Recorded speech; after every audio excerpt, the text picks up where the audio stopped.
The last Labour government turned around the NHS. When they came to power in 1997, public satisfaction with the NHS had reached all-time lows. By the time Labour left in 2010, they had reached all-time highs. And the public was right. The underlying statistics for things like waiting times, how quickly you could be seen in accident and emergency, the performance improved dramatically under Labour. If we compare the performance of the NHS with other healthcare systems in leading countries, by 2010, the NHS was rated internationally as one of the best, if not the best system in a developed economy. That doesn't mean they got every detail right. The private finance initiative looked perhaps good for about 6 months, but it's always more expensive for the private sector to fund something than it is for government to fund it. And we probably in some cases will still be paying the price in another 30, 40 years. Another example is the use of public money to build up private sector capacity to deliver. Because the NHS is so efficient, it would be much cheaper to invest in building that capacity in the NHS. There were a couple of other things they got wrong. Some of the targets that they set, they pushed so hard that it produced counterproductive behaviour. And that's happening again now. We've got some people who are having operations they don't really need at the expense of other patients, simply because that's the quickest way to get waiting lists down. And finally, there was a kind of sin of omission that they didn't tackle the social care system. It hasn't been tackled since, so it's in an even worse state than it was then. How was it that they did get such a turnaround? One of the biggest things that the last Labour government got right was that they funded the NHS in line with the needs of the British population. We kept hearing from the last Conservative government that the NHS was getting more money than ever before, completely ignoring inflation over that period, the fact that the population has been growing, has been ageing, and suffering from increasing rates of ill health, all of which has dramatically increased the demand on the NHS.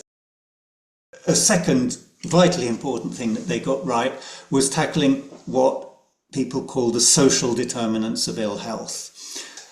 Poverty has a huge impact on health. If you're struggling to make ends meet, it's harder to afford a good diet. Your housing is likely to be substandard. The levels of stress that you're having to live with are likely to be much, much higher. One of the things that the last Labour government did get right was to reduce poverty. That helped the NHS to meet need because the need was reduced. And the third thing is also about reducing the need, which is prevention. That every time you spend £1 on prevention, you save about £4 on cure. We did have a sound approach to prevention. We had Public Health England and they provided support in all sorts of ways. But over the last 14 years, they've been constantly reorganised and the funding has been cut in real terms by 28%. So this Labour government really needs to learn from the new Labour government, the 1997 to 2010 government, and ideally avoid the mistakes. We are in a crisis right now.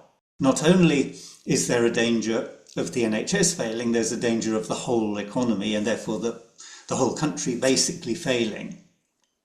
And we are told that there isn't the money to do these things.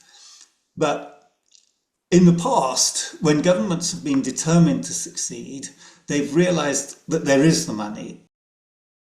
In 1948, when Clement Attlee was thinking about implementing the Beveridge Report, creating the NHS, creating the welfare state, UK debt to GDP was still over 200%. That's double what it is today.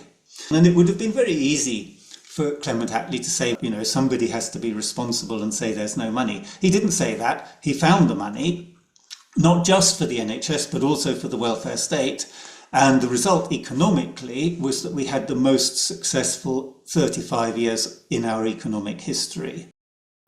More recently still, although the last Conservative government did a very bad job overall in handling COVID, they did one important thing right. Britain became the first country in the world to use direct monetary financing of spending. Essentially, the Bank of England created £70 billion for the government to spend on the furlough scheme so that the British population didn't starve during lockdown.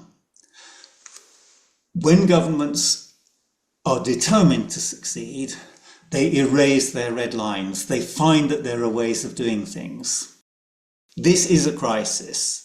We need our government to recognise that it's a crisis and to act, not in terms of business as usual, but in the way that Attlee acted.